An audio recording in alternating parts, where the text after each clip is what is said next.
A'udzubillahiminasyaitonirrajim. Bismillahirrahmanirrahim. Assalamualaikum warahmatullahi wabarakatuh. Assalamualaikum semuanya, saudaraku dimanapun berada, muslimin dan muslimat. Berjumpa kembali dengan saya Ahmad Baji channel saya Lur. Kita di sini sharing, berbagi pengetahuan tentang Sadra Beringin ataupun Imam Mahdi, juga akhir zaman.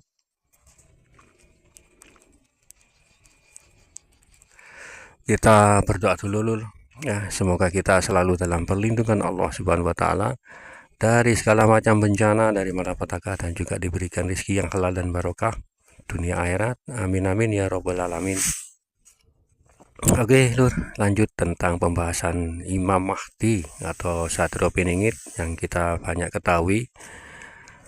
Ya sedikit banyak lah. Kalau saya sedikit banyak lah, mungkin teman-teman atau saudara banyak yang mengetahui lah, ya toh. Oke, santai-santai dulu sambil melihat pemandangan persawahan di desa Lur.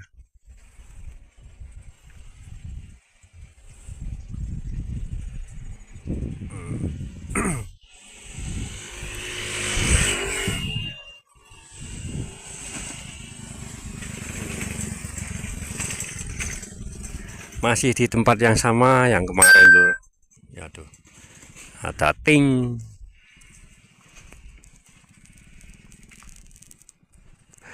Maaf sambil merokok Lur, santai-santai. Ini kayak ada kopinya, ini mantap tambahan. Tapi ya ini.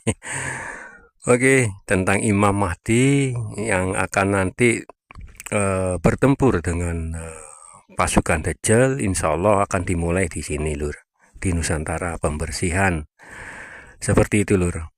Pembersihan di Nusantara dari orang-orang yang merusak, atau orang-orang perusak yang tentu saja mereka adalah anak-anak buah Dajjal, ya toh. Kan banyak itu Lur sekarang di sini di Nusantara ini. Bahkan Freemason, Illuminati ada di sini itu loh, di Nusantara ini. Pergerakan-pergerakan mereka juga makin terlihat, tapi samar, sangat samar dan rahasia.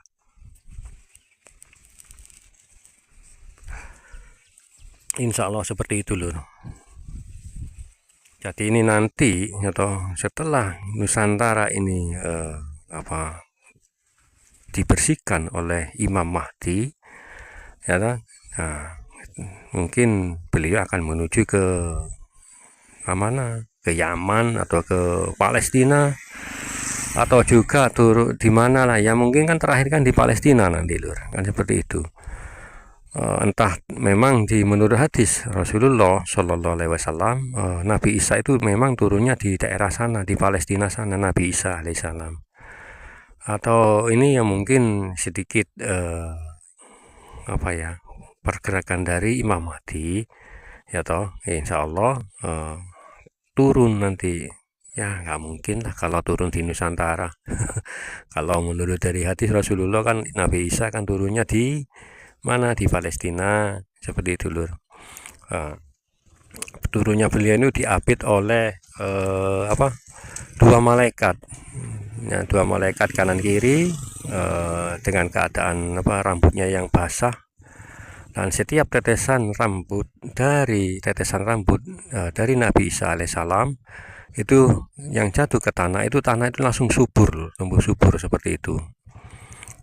Dan pada waktu itu Imam Mahdi sedang sholat, kalau tidak salah ada yang menyebutkan sholat subuh, juga ada yang menyebutkan sholat asar seperti itu, atau maghrib. Dan ada waktu mendirikan sholat, jamaah yang lain itu ada yang tahu ada sesuatu cahaya yang turun dari langit. Mereka banyak sebelum ini sholat didirikan Lur.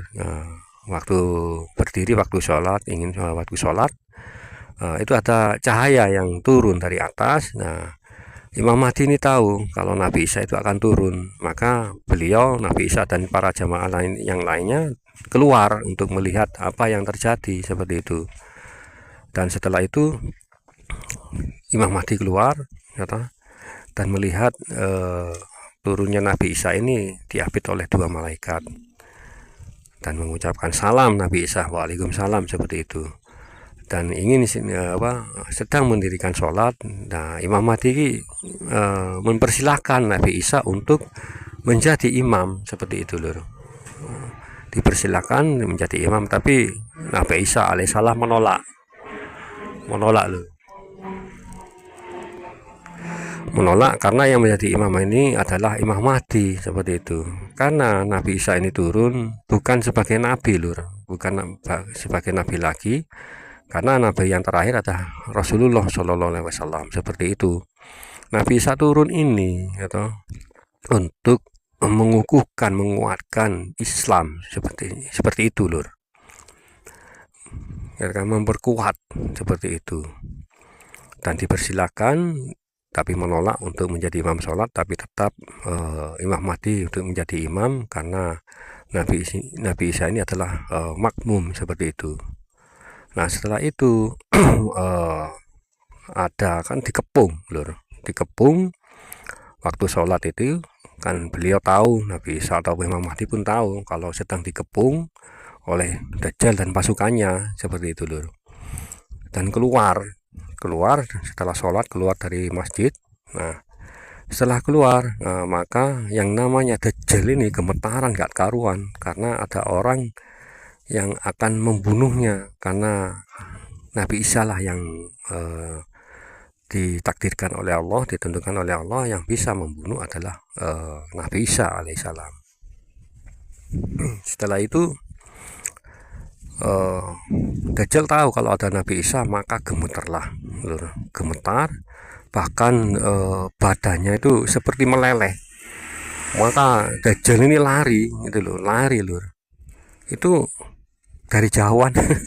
Dari kejauhan Dajjal pun sudah melihat kalau ada Nabi Isa di situ, dan gemetar semua keringat, bahkan hampir meleleh seperti lilin ya, seperti apa lur. Lari, Dajjal ini lari, tapi tetap dikejar oleh Nabi Isa.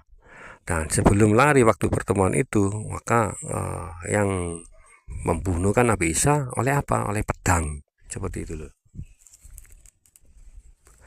Nah, pedang ini dimiliki oleh Imam Mahdi, dan pedang itu diserahkan ke Nabi Isa, dilemparkan terus ditangkap oleh Nabi Isa dan mengejar Dajjal.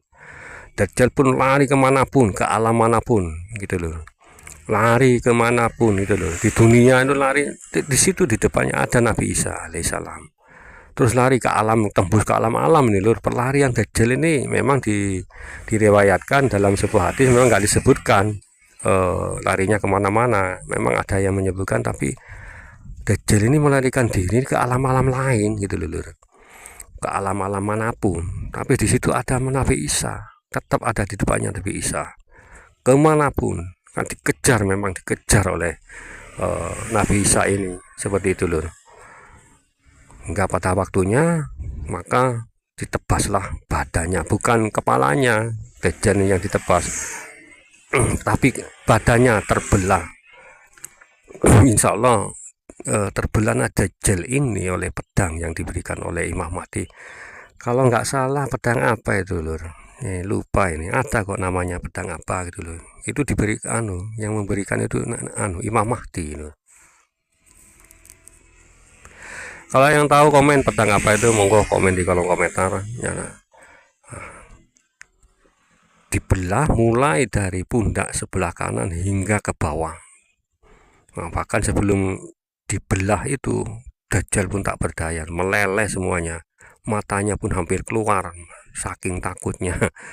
Saking besarnya energi yang dimiliki oleh Nabi Isa alaihissalam, namanya Nabi gitu. Memang ditakdirkan Nabi Isa kan masih hidup hingga saat ini, kan diangkat itu lur oleh Allah, kan seperti itu ya toh, dan diturunkan kembali pada akhir zaman ini, zaman kita ini lur. Insya Allah seperti itu lur. Nah, maka setelah itu atau dibelah dari pundak sebelah kanan hingga ke bawah, terbelah jadi dua, maka hancurlah dan tamatlah riwayatnya Dajjal, seperti itu. Nah, cerita ini memang apa ya, insya Allah ya agak mengerikan memang ya. Karena Dajjal ini kan anak buahnya iblis atau Azazil gitu. Masih kerabat, bahkan mungkin anaknya Azazil kan, seperti itu loh. Oh, banyak yang mendengarkan apa yang saya ucapkan ini dalam membuat konten ini. Ada yang mendengar, ada yang melihat, alam kan tembus alam-alam ini loh. Tembus kemana-mana ya toh. Saya melihat, saya rasakan melihat dengan jelas, memperhatikan saya, mungkin konten seperti ini loh. Oke, lanjut kembali. Ya, setelah itu, nah, setelah matinya Dajjal, maka anak buahnya itu lari terberit-berit, lari kemana-mana, tapi tetap dikejar oleh pasukan muslimin, seperti itu. Bahkan sembunyi dimanapun, entah itu di pohon apa, tapi pohon itu bisa berbicara. Wahai orang muslim, di sini ada anak buahnya Dajjal, bunuhlah. Langsung dibunuh. Ada yang sembunyi di batu, batu pun bisa ngomong. Hai muslimin, di sini ada anak buahnya, ada orang kafir, dibunuh. Tanpa ampun nanti ini lur, itu loh. Tanpa ada bla bla bla bla bla, langsung ditebas gitu loh. Tapi satu pohon yang melindungi mereka anak buah Dajjal, apa itu? Pohon korkot. Nah, di mana pohon korkot itu? Di Israel sana. Rame-rame menanam pohon korkot itu, banyak kebun korkot di sana itu lur. Nah, pohon korkot ini yang nggak mau bicara, toh bahkan menyembunyikan anak buah Dajjal ini, seperti itu lur. Ya mungkin inilah kisah atau riwayat apa yang diriwayatkan oleh Rasulullah SAW. Saya hanya meneruskan. Jika ada yang salah, monggo komen di kolom komentar. Mungkin ada yang nggak lengkap, ada yang salah, monggo kita sharing di sini, seperti itu lur. Oke, cukup sampai di sini dulu. Insya Allah kita sambung kembali, saudaraku. Terima kasih semuanya atas perhatiannya. Jangan lupa subscribe dan share, like-nya jangan lupa. Terus jaga iman lah, seperti itu. Juga sholawat, ya, dirikan sholat, amal ibadah dan yang lainnya. Oke, jaga diri baik-baik, istri dan anak semuanya. Terima kasih lur. Wassalamualaikum warahmatullahi wabarakatuh.